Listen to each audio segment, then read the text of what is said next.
All right, everyone, we are now going into classifying polynomials. So you can also call this naming polynomials. So to classify or name a polynomial, you need to know the number of terms and the degree of the polynomial in standard form. And then we're going to use the tables below to name your polynomials. So essentially, we're giving polynomials like a first name and a last name. So you're going to have a name from this first table and a name from the second table. So there's going to be two names. So let's talk about the name for the degree. So a 0 degree means there's no variable. So if that's the case, you have no variable, it's just a single number. The name is going to be constant. If your highest degree is 1, meaning it's just like a single variable like x or 2y, we call this a linear.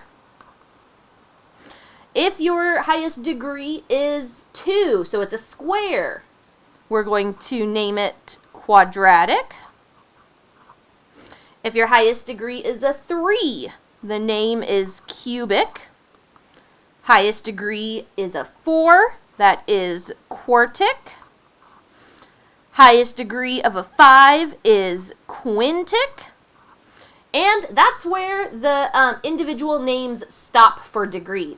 If you have a degree of 6 or higher, so 6, 7, 20, 100, if your highest exponent is anything 6 or larger, it's just going to be length degree.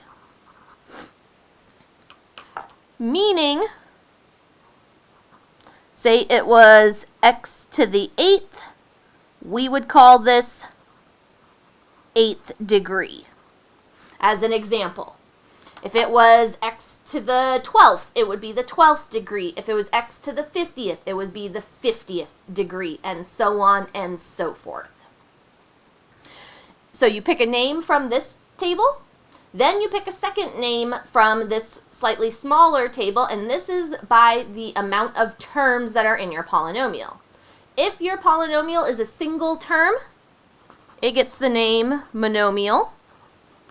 If you have 2 terms, it's a binomial. 3 terms, trinomial. And then again, after 3, there is no more special naming. If you have 4 or more terms, it just gets the generic polynomial name.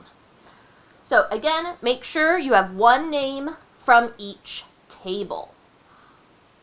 And yes, you have to put it into standard form first. So put each polynomial in standard form and then classify the polynomial by the leading degree and the amount of terms. So we have 7x squared minus 11x plus x cubed minus 13. So standard form is going to be x cubed plus 7x squared minus 11x minus 13. So let's start with our highest degree. Our highest degree is 3. So I come to this first table. Highest degree is 3. The name is cubic. Then I count the number of terms. 1, 2, 3, 4. So I come to my second table. 4 terms, polynomial. So this is a cubic polynomial. So that is how those tables work. So our next one, 5 minus x squared plus 3x. So negative x squared plus 3x plus 5 is standard form. My highest exponent is 2, and I have 1, 2, 3 terms. So my degree is 2. So I come here. So that means it's going to be a quadratic. I have 3 terms, so it's a trinomial. So the name for this guy is quadratic trinomial. And that is how you classify a polynomial. You need to make sure it's in standard form first before you classify. It has to be in standard form. All right, now that we have classified, now it is time to move on to our next concept, which is add and subtract polynomials. which you guys should be fairly familiar with. So let's start with just adding polynomials. So to add polynomials, we drop the parentheses and then just combine like terms. Finally, you need to make sure your final answer is in standard form. So I'm just going to rewrite these polynomials without the parentheses. So 6x cubed plus 4x plus x squared minus 7 plus 2x cubed minus 8x squared plus 3. Now, what I like to do, I like to use different colored pens to identify my like terms. So, 6x cubed is a like term with 2x cubed. 4x doesn't have a like term, so it's by itself. X squared goes with negative 8x squared. And then finally, minus 7 and 3. The biggest advice I can give you guys is when you are combining like terms, combine in standard form. So that way you don't have to put it in standard form at the end. You are putting it in standard form while you are combining like terms. So my largest exponent is cubed, so I'm going to start with my cubes. So 6x cubed plus 2x cubed is 8x cubed. And I'm just going to put a little check mark underneath it to know that they're taken care of. Next are my x squareds. So x squared minus 8x squared is minus 7x squared. Check mark. 4x does not have a like term, so it's just going to stay as 4x.